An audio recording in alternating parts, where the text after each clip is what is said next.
Dalam remang-remang cahaya lilin, di antara jejak bayangan yang menari di dinding, terdapat kisah-kisah kuno yang melingkupi makhluk kecil yang menawan, kucing.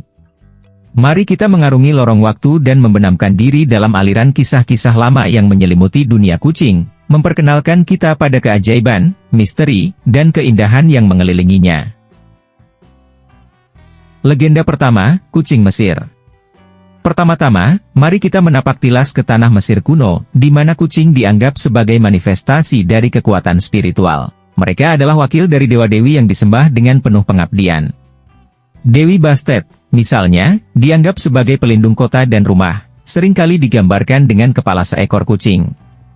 Kehadiran kucing di rumah dianggap membawa keberuntungan dan kesuburan, dan ketika mereka meninggal, keluarga-keluarga Mesir akan meratapi dengan upacara khusus, mencukur alis mereka sebagai tanda kesedihan dan penghormatan. Legenda kedua, Maneki Neko. Pindahlah kita ke Jepang, di mana kisah Maneki Neko, atau kucing pembawa keberuntungan, menghiasi legenda urban dengan pesona dan misteri. Di zaman dulu, terdapat sebuah kuil kecil di Tokyo yang disebut Gotokuji. Disinilah tinggal seekor kucing yang dikenal sebagai Tama.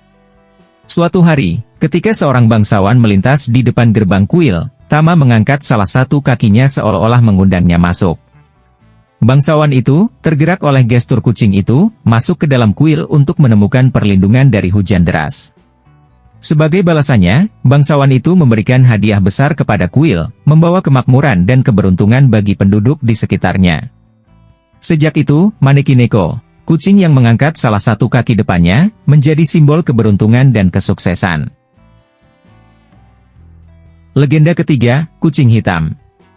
Namun, di tengah gemerlap cerah keberuntungan, ada bayangan gelap yang melingkupi legenda kucing hitam di budaya barat. Dalam mitos dan kepercayaan populer, kucing hitam seringkali dianggap sebagai pembawa nasib buruk atau bahkan pengiring penyihir. Ini berkembang selama abad pertengahan, ketika kucing seringkali dihubungkan dengan kekuatan jahat. Namun, di balik stigma negatif ini, ada juga kepercayaan bahwa kucing hitam adalah simbol perlindungan dan keberuntungan, terutama di budaya Celtic di mana mereka dianggap sebagai makhluk yang ajaib. Legenda keempat, kucing penjaga perpustakaan. Mari kita geser perhatian kita ke Eropa pada masa lalu, di mana kucing menjelma menjadi penjaga yang setia di perpustakaan kuno. Di tengah aroma kertas kuno dan kesunyian yang dihormati, kucing-kucing itu berjalan dengan anggun di antara rak-rak kayu, menjaga harta karun pengetahuan dari serangan tikus dan hama lainnya. Peran mereka bukan hanya praktis, tetapi juga simbolik, dianggap sebagai pelindung pengetahuan dan pemelihara tradisi. Seiring cahaya lilin mulai memudar dan jejak bayangan berangsur-angsur menghilang dari dinding, kita mengakhiri perjalanan kita melalui legenda-legenda kuno tentang kucing. Dari keanggunan Mesir kuno hingga pesona Jepang yang mengagumkan, dari stigma kucing hitam di barat hingga keberadaan mereka sebagai penjaga perpustakaan yang setia, kisah-kisah ini merefleksikan kedalaman hubungan antara manusia dan kucing sepanjang sejarah. Sebagai kita kembali ke dunia nyata, mari kita bawa dengan kita keajaiban dan pesona dari narasi-narasi ini, menghormati dan menghargai makhluk yang telah menjadi teman dan penghibur manusia selama ribuan tahun.